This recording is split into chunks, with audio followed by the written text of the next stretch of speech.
말씀은 마태복음입니다. 마태복음 4장 1절입니다. 마태복음 4장 1절. 네.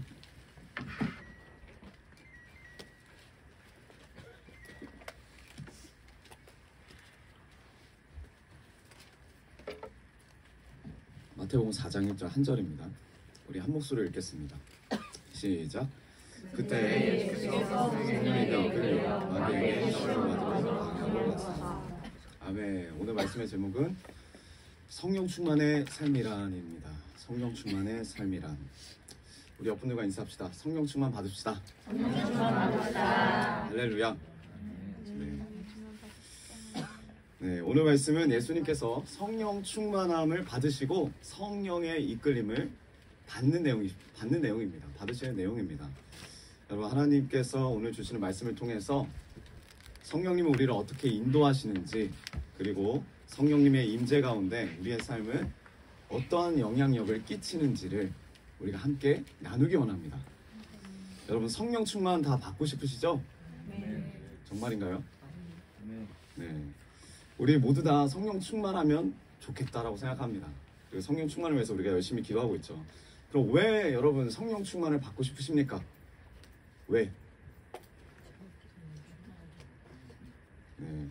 우리가 이제 그 내용을 우리가 좀 나누고자 하는데, 자, 그럼 성령이 누구실까요? 성령이. 구약에도 성령이 나오시고 신약에도 성령이 나옵니다. 구약에서는 루아흐라고 전에 한번 이야기를 해드렸습니다. 히브리어로 루아흐라고 나오고 헬라어로는 푸뉴마, 다 같은 의미예요. 여호와의 영을 의미합니다. 우리 중에 성령을 본 사람 있습니까? 없습니다. 네, 이 영은 그 실체를 우리가 이런 모양이다 저런 모양이다라고 말을 할 수가 없어요. 그런데 분명한 사실은 뭐냐면 이 영은 분명히 살아계십니다. 살아계십니다. 믿으십니까? 그리고 분명히 이 영은 역사하고 계십니다. 우리의 삶 가운데 역사하고 계시고 믿습니다. 그리고 우리 가운데 하나님의 감동으로 오늘도 일하고 계심을 믿으시길 바랍니다. 성령님이 이렇게 일하고 계십니다. 근데 우리가 성령 충만에 대해서 오해를 가지고 있습니다. 오해하는 경우가 있는데, 성령 오시면 다 끝나는 거 아니야? 성령 오시면 그냥 내 인생 다 풀리는 거 아니야? 게임 끝나는 거 아니야? 이렇게 생각을 합니다. 이 오해의 내용을 살펴보자면 성령 충만이 마치 행복과 풍요를 가져오고, 내가 성령 충만하면 권능과 힘으로 임하고, 그리고 이 성령 충만 가운데 문제가 해결되는 어떤 슈퍼맨 같은 존재가 되는 거라고 생각을 해요. 성령 충만하면. 그리고 이거 아니면 또 다른 방법으로 우리가 이해를 하는데, 약 중에 아주 신통한 약이 있습니다. 그게 뭐죠? 들어보셨나요? 네, 한 번도 안 들어봤어요? 신약이야. 신약이요. 죄송합니다. 네, 제가 거기까지 생각을 못했네요. 네, 신통한 약이죠. 네. 만병통치약이라고 들어보셨어요? 들어봤어요? 네, 모든 병이 낫는 약이에요. 만병통치약. 근데 이 만병통치약의 특징이 있습니다. 그걸 먹는 사람은 아무 병도 낫지 못해요. 그 말은 뭐냐면 이런 병은 없는 거, 이런 약은 없는 거죠. 만병통치약은 없습니다. 실제로는 아무것도 고칠 수 없는 이 만병통치약처럼 우리가 성령을 오해할 수 있다는 거예요. 내가 성령 받으면 다 할 수 있을 것 같고, 성령 받으면 엄청 힘이 생길 것 같고, 성령 받으면 내가 뭔가를 이룰 수 있을 것 같고, 뭐 공부도 잘하고 건강해지고 모든 문제가 다 풀릴 것 같은 오해를 할 때가 있습니다. 근데 오늘 예수님께서 성령에 이끌리셔 나가는 본문입니다. 4장 1절을 한번 보겠습니다. 우리 함께 읽겠습니다. 4장 1절 시작. 그때에 예수께서 성령에게 이끌리어 시험받으러 광야로 가사. 아멘.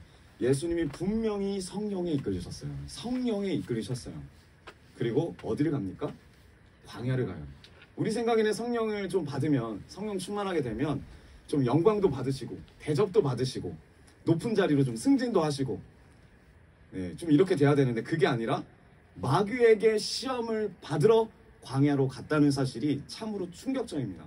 우리가 이 성경을 읽을 때 그냥 매번 듣는 이야기로 읽으니까 이게 아무렇지도 않은 거지만, 우리의 삶 가운데 진짜 성령 충만이 딱 임했는데, 임하는 그 순간부터 다 시험이라고 생각해 보세요. 그러면 확 와닿으실 거예요. 내가 이러려고 성령 충만 구한 게 아닌데. 거기다가 우리가 제일 싫어하는 걸 예수님이 지금 당하셨는데 그게 뭐예요? 40일을 쫑쫑 굶으셨어요. 네, 우리가 참 힘들어하는 거죠. 성령님의 이끌림을 받으시고 나아가셨는데 대우가 이게 뭡니까? 광야에다 집도 없고 40일을 거기 머물러야 되는데 밥도 없어요. 근데 성령님이 예수님을 이끄셨던 것처럼 오늘날을 사는 우리에게도 성령님께서 동일하게 어디로 인도하신다고요? 네, 되게 힘겹게 광야의 시험 자리로 인도하세요. 그런데 그 성령이 이끄시는 자리가, 그 시험의 자리가 어떤 자리냐? 우리가 생각하는 그런 안락하고 평탄한 길은 아니지만, 배고프고 외로운 광야이지만 동시에 반드시 승리해야 되는 자리예요. 그 자리에서 반드시 이겨내야 되는 자리예요. 오늘 이 광야에서 예수님은 사탄의 시험도 앞에 서십니다. 그리고 여러분, 아주 중요한 시험을 예수님이 당하세요. 왜 성령님은 우리를 광야의 시험 장소로 인도하실까? 예수님을 그렇게 인도하실까? 여러분, 이 시험의 내용 우리가 잘 알고 있지만 이 시험의 내용이 뭐였습니까? 자, 마태복음 4장 3절 우리 한 목소리로 읽겠습니다. 시작. 시험하는 자가 예수께 나와서 이르되 내가 만일 하나님의 아들이거든 명하여 이 돌들로 떡덩이가 되게 하라. 아멘. 첫 번째 시험은 돌들로 떡덩이가 되게 하라예요. 이게 무슨 시험이냐? 의식주 문제죠. 의식주 문제. 야, 당장 너가 먹고 살 것이 없는데 무슨 교회를 나와? 야, 무슨 얼어 죽을 예배야. 네 직장이 중요하지. 너의 삶이 중요하지. 네 먹고 사는 게 중요하지. 야, 다 때려치고 다 관도 교회 필요 없어. 일단 먹는 것부터 해결해. 일단 네가 사는 것부터 해결해. 네가 일단 잠자는 것부터 해결해. 의식주의 시험이 늘 우리의 발목을 잡습니다. 실제로 삶에서 삶이 어려워지면 여러분 교회 나가는 거 힘들어요. 교회 가서 헌금하는 것도 고민이 돼요. 예수님이 이 시험을 먼저 당하셨어요. 의식주의 시험. 두 번째, 어떤 시험을 당하십니까? 마태복음 4장 5절에서 6절 제가 읽겠습니다. 이에 마귀가 예수를 거룩한 성으로 데려다가 성전 꼭대기에 세우고 이르되 너가 만일 하나님의 아들이여든 뛰어내려라. 뛰어내려라. 무슨 문제죠 이건? 자존심의 문제예요. 네가 하나님의 아들이라며 뛰어내려봐. 여러분, 우리가 돈이 없을 때, 저도 많은 고난 당할 때 돈이 없어서 대학교 때 짜장면 하나도 못 사 먹을 때 그 과방에서 다 친구들이 모여서 짜장면 사 먹을 때 저한테 와가지고 야, 한 입 먹을래? 라고 말하는 그것도 자존심 때문에 못 갔어요. 화장실 가서 그냥 생수를 먹었습니다. 수돗물 켜고 그냥 가서 나 배고프다 한 젓가락만 주면 저는 충분히 짜장면 한 그릇을 먹을 수 있었어요. 사람이 많으니까. 근데 왜 말 못해요? 돈이 없지 가오가 없네. 돈이 좀 없어도 살 수는 있는데 자존심 상처받으면 그건 정말 힘들더라고요. 못 견딥니다. 다 때려치우고 싶습니다. 여러분, 우리는 늘 세상 가운데, 삶 가운데, 광야 같은 삶 가운데 우리의 자존심을 주장할 수가 있어요. 왜 그렇습니까? 이 자존심이 우리에게 아주 중요한 가치이기 때문이죠. 늘 이 자존심에 대한 시험도 우리의 삶 가운데 존재합니다. 예수님이 이 시험을 당하셨어요. 그리고 또 어떤 시험을 당하셨습니까? 마태복음 4장 8절에서 9절 마귀가 또 그를 데리고 지극히 높은 산으로 가서 천하만국과 그 영광을 보여 이르되 만일 내게 엎드려 경배하면 이 모든 것을 너에게 주리라. 이게 무슨 문제입니까? 무슨 시험이에요? 주권에 대한 시험이에요. 누가 너의 주인이냐? 누가 너의 주인이냐? 나를 섬기라는 거예요. 하나님이 아니라 나를 섬겨라. 내 인생의 주권자가 누구냐? 내가 누구를 섬기고 살아가느냐? 누가 나의 주인인가? 누가 내 인생의 주인이냐? 아주 중요한 시험입니다. 예수님이 이 중요한 시험을 지금 성령에 이끌려서 광야로 나가서 사단에게 받는 거예요. 그리고 어떻게 되셨습니까? 우리가 잘 알고 있는 내용처럼 이기셨습니다. 할렐루야. 네. 이기셨다는 거예요. 근데 여기 중요한 질문을 해보셔야 돼요. 예수님은 어떻게 이겼을까? 예수님은 어떻게 이기셨을까? 예수님께서 어떻게 이 시험을 이길 수 있으셨을까? 성령 충만해서? 아니면 하나님의 아들이셔서? 우리도 아무리 기도하고 아무리 말씀을 듣고 살아도 이 교회 문 밖으로만 나가면 이 세 가지 문제에 넘어집니다. 먹고 사는 문제, 직장의 문제, 집의 문제, 그리고 자존심의 문제, 거기다가 주인의 문제. 하나님보다 내가 원하는 삶을 살고 싶은 거예요. 이 세 가지의 문제가 나면 우리는 계속 넘어져요. 근데 어떻게 예수님은 그 시험을 이기셨을까? 승리하셨을까? 그 비결이 바로 앞장에 나옵니다. 마태복음 3장 16절. 마태복음 3장 16절. 우리 한 목소리 읽겠습니다. 시작. 예수께서 세례를 받으시고 곧 물에서 올라오실 때 하늘이 열리고 하나님의 성령이 비둘기같이 내려 자기 위에 임하심을 보시더니. 아멘. 자, 16절에 무슨 내용이 있었죠? 무슨 사건이 있었죠? 성령에 이끌려 시험 받기 이전에 이미 사건이 있습니다. 바로 앞에 하늘이 열리고 성령님이었다는 거예요. 성령이 임하셨다는 거예요. 충만히 임하셨다는 겁니다. 근데 이게 끝이 아니에요. 그 다음에 무슨 일이 일어나죠? 17절. 3장 17절. 하늘로부터 소리가 있어 말씀하시되 뭐라고 하십니까? 이는 내 사랑하는 아들이요 내 기뻐하는 자라 하시니라. 아멘. 이 음성을 듣는 게 포인트예요. 이 음성을 듣는 게 중요한 거예요. 여러분, 성령은 그냥 우리를 광야로 이끌어내시는 것이 아니에요. 성령님은 우리에게 먼저 임재하시고 임재하는 걸로도 끝나는 것이 아니라 임재를 하시면 뭐가 온다? 말씀이 온다. 이 말씀이 정말 중요한 말씀이에요. 무슨 말씀이에요? 하나님의 사랑을 깨닫게 합니다. 하나님이 내 아버지이심을 다시 한번 인지하게 합니다. 그리고 하나님의 넉넉한 사랑을 우리 안에 채우시는 거예요. 그게 뭐예요? 너는 내 사랑하는 아들이다. 너는 내가 기뻐하는 아들이다. 여러분, 이 단어에 모든 게 다 들어가 있더라고요. 모든 게 다 들어가 있습니다. 여러분, 이게 바로 우리 안에 있는 복음이에요. 이 복음의 음성이 하나님의 자녀됐다는, 그러니까 사랑하는 아들이다, 기뻐하는 아들이다. 왜? 예수 그리스도의 피로 말미암아 내가 너를 샀다. 그래서 너는 이제 예수 그리스도와 같이 나의 아들이다. 내가 기뻐하는 자다. 성령 임재 끝나는 게 아니라 이 복음의 말씀이 우리 안에 들어왔다는 거예요. 예수 그리스도 안에 들어왔다는 거예요. 그래서 복음이 뭡니까? 죄인 중에 괴수였던 내가 이 예수 그리스도로 말미암아 이제 하나님의 사랑하는 아들이 되었다는 사실이에요. 이제 하나님의 뜻을 이루는 하나님이 기뻐하시는 자가 됐다는 거예요. 이 말씀을, 이 복음을 우리가 받았어요. 우리가 들었어요. 이게 복음이에요. 복음이 어렵지 않습니다. 우리가 하나님의 아들이다. 우리가 하나님의 기뻐하는 자다. 그러므로 이제 우리가 드리는 이 예배를 누가 받아주세요? 하나님이 받아주십니다. 우리가 하는 기도를 누가 응답하십니까? 하나님께서 응답하세요. 이 삶의 자리에서 모든 경배를 하나님이 받으신다는 거예요. 왜? 우리가 하나님의 아들이니까. 우리가 하나님이 기뻐하시는 자니까. 그 기뻐하시는 뜻이 우리 안에 심겨졌으니까. 그것을 믿는 자, 그게 확신 있는 자가 그 안에 복음이 살아 숨쉬는 자, 생명이 있는 자예요. 지금 이게 시험 받기 이전에 이미 예수님 안에 들어가 있다는 거예요. 하나님의 사랑하는 아들, 하나님이 기뻐하시는 아들. 그래서 여러분, 이 세 가지 시험을 이겨낼 수 있는 핵심 능력이 뭐냐면, 첫 번째 성령의 임재가 있어야 되고, 두 번째 뭐냐면 임재를 통해서 하나님의 음성을 듣는 거예요. 하나님의 말씀이 내 속에 가득 차지는 거예요.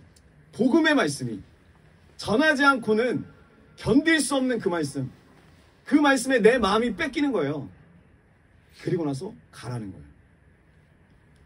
그 말씀을 통해서 이 마귀를 통한 세 가지의 너무나도 실질적인 문제예요. 의식주 문제, 자존심 문제, 그리고 주권자 문제. 너무나도 선명한 시험들을 예수님이 이기시는 거예요. 예수님이어서 이기는 게 아니라 그 말씀을 받은 자로서 이기는 거예요. 보여주시는 거예요. 우리도 그렇게 이기라고, 승리하라고. 여러분, 성령님의 임재 가운데 하나님의 음성, 하나님의 그 복음을 먼저 우리 마음에 새기고, 그리고 나서 시험의 자리로 나아가는 거예요. 그냥 보내지 않습니다, 여러분. 우리가 광야로 나가고 성령의 이끌려 분명히 하나님 은혜를 주셨는데 왜 더 연단이 있고 더 문제가 있고 더 어려움이 있나? 그것은 이미 우리 안에 그 말씀이 들어왔기 때문이에요. 그 말씀을 붙잡으라고. 매 순간 마귀의 냉혹한 시험과 유혹이 찾아올 때마다 예수님은 성령을 통해서 이미 받은 이 말씀을 기억하시는 거예요. 나는 하나님의 사랑하는 아들이다. 나는 하나님의 사랑하는 기뻐하시는 아들이다. 이 받은 말씀을 기억하시고 사단의 시험을 단칼로 잘라버려요. 말씀으로 이겨요. 그 말씀을 기억하는 겁니다. 여러분, 우리도 마찬가지입니다. 우리 또한 세상이라는 광야에 살아요. 수많은 문제들이 있어요. 진짜 생각 한번 잠깐 놓치면 바로 자존심이 올라오고, 잠깐 놓치면 의식주 문제 때문에 걱정이 올라오고, 너무 황폐하고 우리의 삶이 어렵고 너무 두렵고 너무 아파요. 이런 문제들 가운데, 이런 광야에서 끊임없는 마귀의 유혹과 시험을 우리는 경험합니다. 마주칩니다. 그런데 거기다가 승리할 때도 있지만 대부분이 우리가 넘어진다는 사실이에요. 넘어진다는 사실이에요. 넘어지고 또 넘어지고 또 넘어지고, 좌절하고 낙심하고. 근데 이런 시험이 왔을 때 우리 이제 어떻게 해야 된다고요? 이제 우리는 어떻게 해야 된다고요? 이 냉혹한 시험의 자리에서 하나님의 음성을 기억하셔야 돼요. 하나님이 이미 주셨대요. 내 사랑하는 딸아, 내 기뻐하는 딸아, 내가 너에게 나의 비전을 보여주기 원한다. 이미 그 비전을 보여줬다. 그리고 그 말씀 붙잡고, 그 복음을 붙잡고 이 시험을 이겨라. 승리해라. 너의 안에 있는 복음을 기억해라. 너의 정체성을 기억해라. 여러분, 이번 주 일이 있었습니다. 어떤 일이 있었냐면, 토요일 날에 이제 초등부 친구들이 물총싸움을 했어요.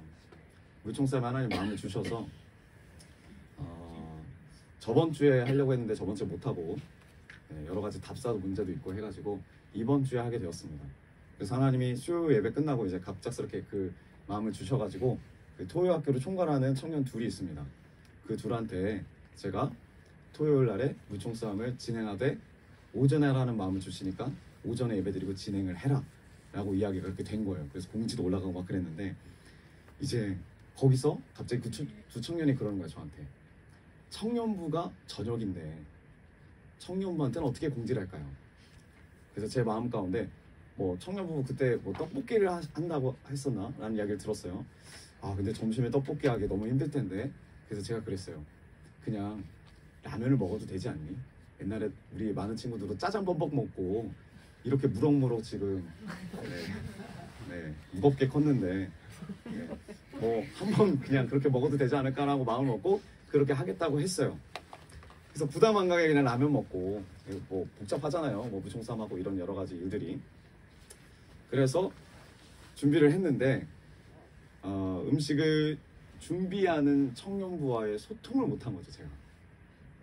진표 전사도 여기 없고, 제가 뭐 총무님께 말씀을 드린 것도 아니고 소통을 했어야 되는데 그러지 못했어요. 근데 중요한 건 뭐냐면 하나님께서 하라고 하셨다는 거예요. 토요일 날에 오전에 저한테 그 마음을 주셨어요. 그거는 뭐 부정할 수가 없는 거죠. 그러나 그것을 준비하는 과정 가운데 제가 조금 더 소통과 지혜가 부족했다는 것을 하나님이 깨닫게 하셨어요. 인정하게 하셨어요. 그럼 어떻게 해야 됩니까? 인정이 되면. 네? 싸워요? 아, 사과. 네, 맞죠. 소통의 문제를 가지고 청년부한테 가갖고 사과를 해야죠. 근데 여러분, 청년부에게 가서 이 말하기가 너무 어렵더라고요. 생각보다 청년부가 정말 마음을 들여가지고 많이 모였어요. 많이 모였어요. 그래서 다 가가지고 아침부터 이제 와가지고 저기 주방 가가지고 그 떡볶이를 다 준비하는 거예요. 다 붙어갖고, 불판도 되게 더웠잖아요. 날씨도. 불판 2개인데 청년부 다 들어가고 불판 앞에서 뒤에서 봤을 땐 불멍을 하는 것 같이, 다 붙어갖고 그렇게 하는 거야. 한 명도 빠짐이 없이. 거기를 들어가기가 너무 어려운 거예요. 가서 미안합니다 말하기가 너무 어려운 거예요. 왜요? 왜 그럴까요? 자존심에 문제 걸리는 거예요. 왜?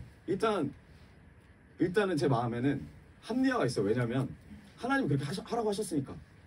아니, 하라고 하셨는데 어쩌라는 거야 라는 마음도 있고, 그리고 더 중요한 건 뭐냐면 누구 하나 저한테 왜 아침에 이렇게 일찍 모이게 했냐, 라고 뭐 토를 달거나 뭐 저한테 뭐 불만을 이야기하신 분이 아무도 없어요. 그러나 하나님은 알게 하셨어요. 마음에 분명히 있을 거다. 네. 아무도 없었지만 하나님 마음에 사과를 하라고, 그리고 하나님이 주신 음성을 소통하지 못한 부분을 사과하라고, 그리고 더욱 지혜롭게 교회 공동체 안에서 하나님 주신 마음을 풀지 못했다라는 것을 사과하라고 하나님이 터치하시고 깨닫게 하시고 인정하게 하셨습니다. 그래서 이게 정말 쉽지 않더라고요. 그래서 뒤에 여러 번 접근을 해보려고 그랬어요. 네, 여러 번 접근을 해보려고 했는데 너무 이렇게 열심히 이렇게 잘 만들고 계셔갖고, 근데 마음이 계속 올라와요. 왜 굳이 아무 말도 안 하는데 그냥 넘어가면 되지 않을까라는 생각도 올라오고, 그때 여러분 하나님의 말씀이 기억나는 거예요. 이 말씀이 기억나는 거예요. 너 내가 사랑하는 아들이잖아. 너 내가 기뻐하는 아들이잖아. 그러면 내가 너에게 말을 하고 소통하는 과정 가운데 누군가가 상처를 받고 힘이 들고 이걸로 시험을 받는다면, 네가 진짜 내가 사랑하는 아들이 맞니? 네가 진짜 내가 기뻐하는 아들이 맞니? 이 마음 딱 주시는 거예요. 이게 그러니까 사랑하는 아들인데 믿어지는데 사랑하는 아들답게 못 사니까, 그리고 그게 인정이 돼요. 인정은 되는데 가서 말은 못해요. 왜? 자존심이 걸리는 거예요. 그래서 어떻게 했냐? 네. 그래서 기도를 합니다. 주님, 오늘도 제 자존심의 문제, 주권자의 문제, 의식주의 문제에 넘어집니다. 또 넘어집니다. 제가 조금도 제 힘으로 살 수 없는 자임을 인정 고백 회개합니다. 주님, 나는 하나님의 사랑한 자녀임을 기억하오니, 그러나 지금 나의 삶이 자녀답지 못한 것 또한 인정하오니 자녀답게 살고 싶습니다. 이 자존심의 문제를 넘기 원합니다. 네, 주님 의지하오니 말씀대로 살 수 있는 힘을 주세요. 그리고 갔습니다. 청년부 뒤로. 제가 뒤에 가 섰어요. 너무 고생이 많으세요 하고 다 섰어요. 저를 잘 안 보더라고요. 앞을 보고 있어. 다 앞을. 등을 보고 있어. 등을. 네, 뭐 이렇게 음식도 준비하고 했지만, 그래서 이 소통의 문제를 청년부한테 가서 사과를 했어요. 미안하다고, 갑작스럽게 이렇게 이야기를 해서 미안하다고, 내가 소통을 했어야 되는데 하지 못한 부분을 미안하다고, 다음에 더 소통하겠습니다라고 사과를 했습니다. 그러자 갑자기 성민 형제님이 더 뒤를 도시더니, 아 왜 그랬어? 이렇게 하시는 거예요. 그래서 감사하더라고요. 네, 제 사과에 대해서 반응을 해주셔서. 네. 근데 제 이야기를 나눴습니다. 네. 주연자매랑 이야기를 나눴는데, 네, 그 몇 명 있는 청년들하고 나눴는데, 근데 주연자매가 엄청 그걸 공감해하는 거예요. 마음을 너무 공감해하길래, 아 그치, 저 자매도 이런 일이 있었지. 무슨 일이 있었냐면, 핸드폰에 열심히 막 교회 일 하나 정신 없었어요. 그러면 핸드폰 아무데나 두잖아요. 핸드폰 갑자기 전화가 온 거예요, 엄마한테. 근데 그 전화를 지용군이 받았을 거예요, 아마. 네, 받았는데 전화를 딱 끊고 지용군의 그 핸드폰 배경화면에 있는 딱 화면을 딱 보는 순간 깜짝 놀란 거죠. 그 배경화면에 게임 어플이 깔린 거예요. 우리들한테는 게임하지 말라고 해놓고 게임 어플이 깔아놨는데, 그래서 이제 그거를 이제 사랑 어린이하고 뭐 이렇게 뭐 이야기를 하다가 저한테 한번 찾아왔어요. 그래서 이야기를 하는 거예요. 이 사건에 대해서 어떻게 생각하시는지를 의견을 묻고 싶습니다. 사랑 어린이가 이 핸드폰을 들고 온 거예요, 저한테. 네, 주연자는 아직 모르고 있고, 그러니까 자기가 알기로는 그 게임 한 사람을 발견한 사람이 그 게임 한 사람한테 달란트를 1000달란트를 뺏어서 가져가는 거예요. 그 말은 뭐예요? 내놔라 이거죠. 1000달란트 내놔라. 네, 주연자면 1000달란트 내놔라.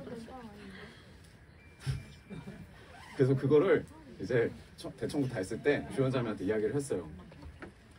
야, 나한테 할 말 없어? 할 말 없어요? 이렇게 물어보니까 뭐 이렇게 여러 가지 막 이야기 하다가 인정을 못 하겠다는 거예요. 인정 못 해. 뭘 인정 못 하는데? 쟤네들이 먼저 잘못한 거 아니에요? 왜 남의 핸드폰을 보는 거예요? 그거는 나쁜 거잖아요. 내 핸드폰을 여는 건 나쁜 거잖아요. 거기에 이제 되게 꽂혀가지고 인정 못 하겠다는 거예요. 네. 그래서 제가 그랬어요. 야, 내가 언제까지 이런 이야기를 너에게 이야기를 해야 되겠니? 알았어, 이런 거는 너가 하나님께 묻고 해결을 해야지. 그렇지만 그렇지만 알아서 하겠지만 전산이 같으면은 좀 물어보고 여러 가지 이렇게 가서 고백을 하고 천달란트를 하고 인정을 하는 게, 그 아이들에게 가서 인정을 하는 게 너무나 힘들겠지만 인정하는 부분이 정말 큰 교육이 될 거다, 서로 간에. 그런 이야기를 했습니다. 근데 계속 그 이야기 하는 거예요. 왜 굳이 나만? 저랑 똑같은 말 하고 있는 거죠. 왜 굳이 나만? 그런 거 바로 이제 항상 이렇게 끄집어 오는 사람들이 있어요. 그 유튜브를 같이 공유하고 있는 인규 형제를 이야기 꺼내면서, 인규 형제, 인규도 유튜브 보지 않습니까? 평환 형제 옆에서 막 웃고 있으니까, 평환 너 웃지 마, 너도 마찬가지잖아. 왜 나만? 근데 그 눈빛은 딱 읽었어요. 제가 마음 딱 읽었어요. 그 눈빛에 뭐가 있냐면 인정은 해요. 자기가 잘못했다는 건 인정은 해요. 인정은 하는데 옳지 않은 자세라는 건 너무나 잘 알고 있는데 뭐가 안 되는 거예요? 가서 자신의 연약함을 그 앞에서 인정하는 부분이 어려운 거예요. 어려운 거예요. 그래서 제 이야기를 너무 공감을 해주더라고요. 네, 여러분 실수할 수 있습니다. 실수할 수 있어요. 그리고 가서 했어요. 했대요. 했죠? 네, 인정했죠? 그 앞에서 게임도 지웠죠? 나중에 이 모습 그대로 우리 시은이한테도 그렇게 해야 돼요.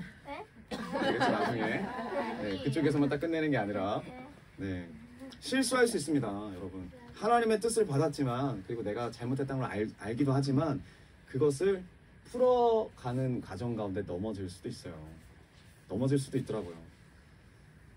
여러분, 우리가 어떻게 자신의 연약함을 인정했다면 어떻게 이 연약함을 우리의 삶 가운데 더 인정하면서 살아낼 수 있을까? 계속 넘어지기만 하면 안 되잖아요. 다시 살아내는 방법이 뭘까?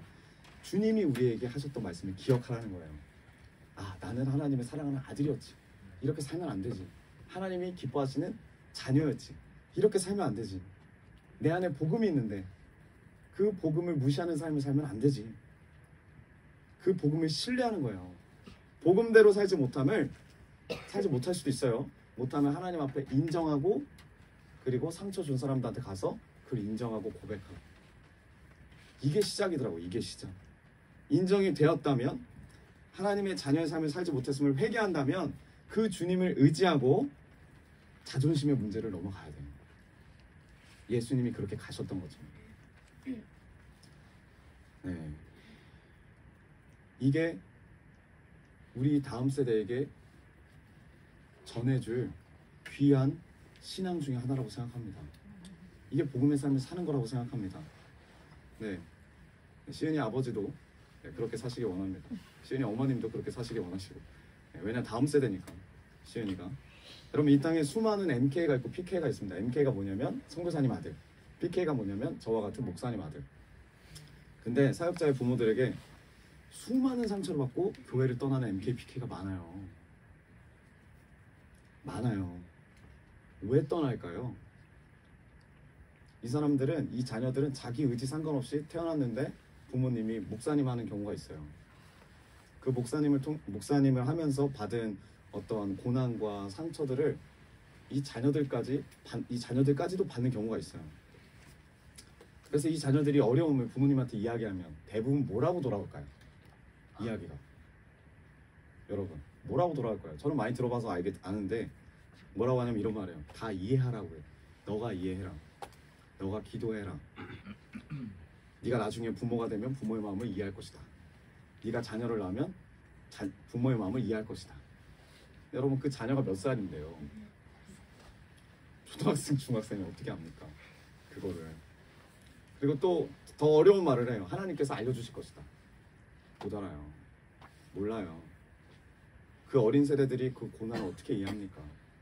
저는 중학교 2, 3학년 때부터 대학교 1학년, 2학년 때까지 고난을 받았는데 절대 이해 못해요. 저는 매번 힘들었어요. 진보정사랑 같이. 우리가 이렇게 살아야 하나. 항상 탁상 토론하고 항상 삶은 똑같고 이해할 수가 없어요. 그리고 그 고난 가운데 목사님께 상처도 많이 받았어요. 뭐 상처를 주려고 한 건 아니겠지만 그냥 자녀로서 받은 거예요. 그냥 분명히 고난은 하나님이 주셨죠. 더 성장시키기 위해서. 근데 여러분 자녀의 입장은 달라요. 자녀의 입장은 다르다고. 야 내가 고난받으니까 니는 내 자녀니까 너도 여기서 고난받고 승리해야지. 이거는 자기 입장이지. 그렇지 않아요? 그래서 저는 결단했습니다. 나는 절대 이 길을 가지 않겠다. 이 길을 가지 않겠다. 근데 제가 지금 이 길을 가고 있습니다. 왜일까요? 왜 제가 이 길을 가고 있을까요? 저는 이렇게 생각했어요. 진표 전사랑 같이. 모르겠어요. 저쪽 그렇게 생각했을 수도 있고 안 했을 수도 있고. 근데 저는 이렇게 생각했어요. 부모님이 부모로서 자격을 버렸다. 우리를 버렸다. 자기 신앙에 빠졌다. 어디 가면은 항상 산 간다 그러고 어디 가면 기도하러 간다 그러고 정말 힘들게 살았습니다. 그 아픔과 상처가 있어요. 가정을 버렸다. 공감하시는 분들이 있는 것 같은데 버렸다 있어요. 그런데 그리스도인으로서 우리가 하나님의 뜻을 받았다고는 하지만 하나님의 자녀답게 뜻을 지혜롭게 풀지 못할 때가 있다는 거예요. 소통하지 못할 때가 있다는 거예요. 그렇다면 여러분 그 자녀한테 진심 어리게 사과할 필요가 있습니다. 하나님의 뜻을 부정하는 게 아니라 하나님의 뜻이 이런데 내가 그 뜻을 세상인 자녀가 어떻게 이해합니까? 엄마로서, 부모로서, 아빠로서 제대로 풀어주지 못한 점 너무너무 미안하다. 내가 정말 많이 사랑한다. 내가 정말 많이 미안하다. 내가 너를 절대 버린 게 아니야. 내가 너에게 하나님의 뜻을 풀어내는데 더 하나님의 사랑을 보여주지 못해서 미안하고 하나님이 진작에 너의 이 아픈 마음을 보시고 사과하라고 했는데 내가 내 중심적으로 사과하고 내 중심적으로 삶을 살아서 미안하다. 여러분 이 사과를 목사님이 저한테 했어요. 진심 어리게 했어요. 그래서 제가 이 자리에 있는 거예요. 아니면 이 자리에 없습니다. 저는 상처받고 떠난 사람 중에 한 명이겠죠. 이게 부모의 책임이에요. 그리스도 가정의 부모의 책임이에요. 그 자녀에게 자신의 잘못을 용서를 구하는 것을 두려워하지 마세요. 자존심도 내려놓으세요. 왜? 나도 하나님의 자녀고 이 자녀도 하나님의 자녀일 때 내가 하나님의 자녀로서 지금 제대로 살고 있나? 사랑을 주고 있나? 비전을 주고 있나? 마음을 주고 있나? 아니면 나는 내 인생을 살고 있나? 나만을 위한 삶을 살고 있나? 우리가 이 말씀을 기억한다면 절대 나만을 위해 살 수가 없어요. 그래서 제가 이 자리에 있는 거예요. 이 자리에 있는 거예요. 그래서 제가 목사님께 그랬어요. 그렇게 사과를 해서 고마웠다. 저는 제가 이 자리에 왜 있는지도 몰랐는데 알고 보니까 돌이켜서 보니까 기도해 보니까 그때 그 사과가 있었더라고요. 그러면 이해 안 돼요. 자녀들이 이해해 줄 수가 없습니다. 하나님이 이해시켜 주시기도 하겠지만 일단 우리가 먼저 그 부모라는 거예요. 부모로서 마음으로 사랑해 줘야 되는 거예요. 하나님의 마음을 전달해 줘야 되는 거예요.